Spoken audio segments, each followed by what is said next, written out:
তৃণমূলের ভাঙন তো অব্যাহত রয়েছে, একদিকে কলকাতায় অন্যদিকে দিল্লিতেও। আর এর মধ্যে যে খবর পাওয়া যাচ্ছে, দিল্লিতে তৃণমূলের বিদ্রোহী ব্লকে এবার সায়নী ঘোষ।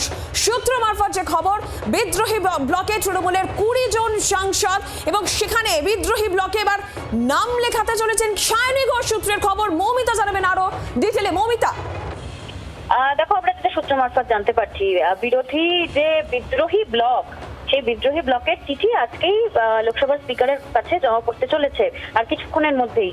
এবং ইতিমধ্যেই সায়নী ঘোষ, তার নামও জল্পনায় ছিল, তিনিও সেই বিদ্রোহী ব্লকে সই করেছেন বলে সূত্র মারফত খবর।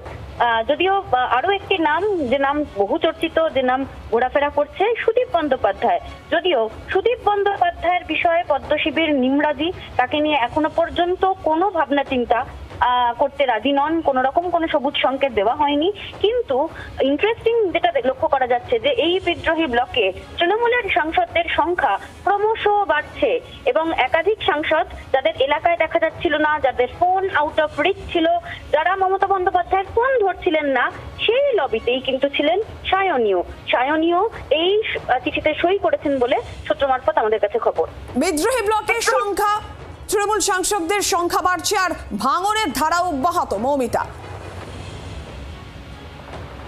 একদমই সংখ্যা ক্রমশ বাড়ছে এবং সংখ্যা আরো বাড়বে বলেই দাবি করা হচ্ছে। এবং যে জল্পনা ঘোরাফেরা করছে, যে ইতিমধ্যেই একাধিক সাংসদ তারা তো সই করেছেনই এবং আরো বেশ কয়েকজন বহু চর্চিত নাম যা ঘোরাফেরা করছে, তারাও সই করতে চলেছেন। মৌমিতা, ধন্যবাদ।